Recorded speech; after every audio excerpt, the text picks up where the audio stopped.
Hi dears, welcome back to our channel. അപ്പോൾ ഇന്ന് നമ്മൾ പോകുന്നത് എൻ്റെ നാട്ടിലുള്ളൊരു അമ്പലത്തിലെ ഉത്സവം കാണാനാണ് കേട്ടോ. വർക്ക് കഴിഞ്ഞ് ഞങ്ങൾ വീട്ടിലെത്തി മാറ്റി ഒരു ഓട്ടോ ഒക്കെ വിളിച്ചിട്ടാണ് പോയത്. അപ്പം ഇത് മാടേനി അമ്പലത്തിലെ ഉത്സവമാണ്. അപ്പോൾ ഇതാ പോകുന്ന വഴിക്ക് കുറച്ച് കടകളൊക്കെ ഉണ്ടായിരുന്നു. പാനിയപ്പൂരി, അതേപോലെ മുളക് ബജ്ജി ഉണ്ടായിരുന്നു, നല്ല ചൂടുള്ള കോളിഫ്ലവർ പൊരിച്ചതുണ്ടായിരുന്നു, അങ്ങനെയൊക്കെ ഉണ്ടായിരുന്നു. അപ്പം അമ്മയും മോനും നേരത്തെ അമ്പലത്തിൽ എത്തിയിട്ടുണ്ടായിരുന്നു കേട്ടോ. ഞങ്ങളവിടെ എത്തിയപ്പോൾ തന്നെ ഞങ്ങൾ ചായയും അതേപോലെ കോളിഫ്ലവർ പൊരിച്ചതും കഴിച്ചിട്ടുണ്ടായിരുന്നു കേട്ടോ. അങ്ങനെ അത് കഴിഞ്ഞപ്പോൾ ഒരു തെറ വന്നു. ഈ തെറേൻ്റെ പേരെന്താണെന്നൊന്നും ഞങ്ങൾക്കറിയില്ല, പക്ഷേ കുറച്ച് നേരം കണ്ടിരുന്നു. അവിടെ ഓരോ തെറ വരുമ്പോഴും ഇതേപോലെ കണൽ കൂട്ടും കേട്ടോ. അങ്ങനെ ഒരു തെറ കഴിഞ്ഞപ്പോൾ തന്നെ വരവ് വന്നു കേട്ടോ. വരവെന്ന് പറഞ്ഞാൽ വലിയ രീതിയിലുള്ള വരവൊന്നുമല്ല, ചെറിയ രീതിയിൽ കൊടി ഉണ്ടാകും. കൊടി പിടിച്ച് മുമ്പിൽ ഒരാൾ ഇതേപോലെ ഇങ്ങനെ വരും. പിന്നെ ചെണ്ട എന്ന് പറഞ്ഞാൽ കുറേ ചെണ്ടയൊന്നും ഉണ്ടാവില്ല, രണ്ടോ മൂന്നോ അങ്ങനെ കുറച്ച് ചെണ്ടയേ ഉണ്ടാവുള്ളൂ. പിന്നെയെന്ന് പറഞ്ഞാൽ താലം ഉണ്ടാവും കേട്ടോ. ഇതേപോലെ നോയമ്പൊക്കെ എടുക്കുന്ന ആൾക്കാർ താലെടുക്കും. അങ്ങനത്തെ ഒരു 2-3 വരവ് ഞങ്ങളവിടെ ഇരുന്നപ്പോൾ തന്നെ കണ്ടിട്ടുണ്ടായിരുന്നു കേട്ടോ.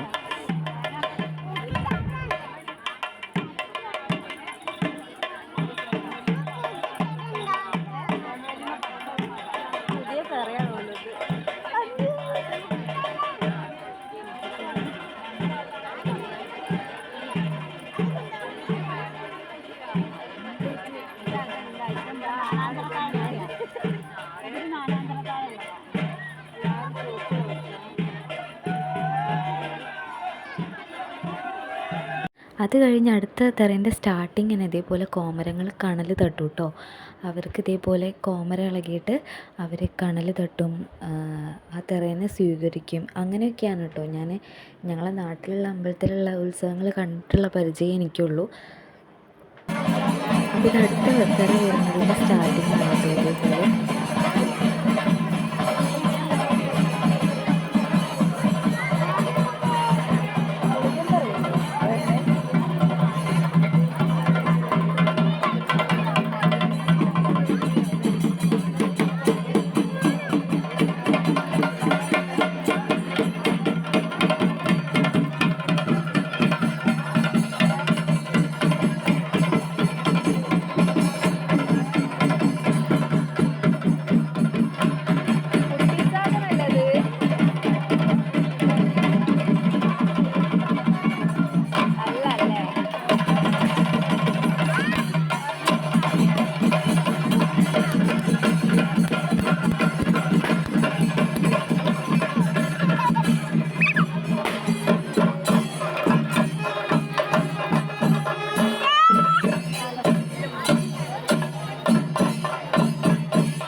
ഈ തറ പകുതിയായപ്പോൾ തന്നെ മോൻ ഉറങ്ങിപ്പോയിട്ടോ. അതുകൊണ്ട് ഞങ്ങൾ വേഗം വീട്ടിലേക്ക് പോയി. അപ്പോൾ ഇത്രയേ ഉള്ളൂ ഇന്നത്തെ വീഡിയോ. ബായ്.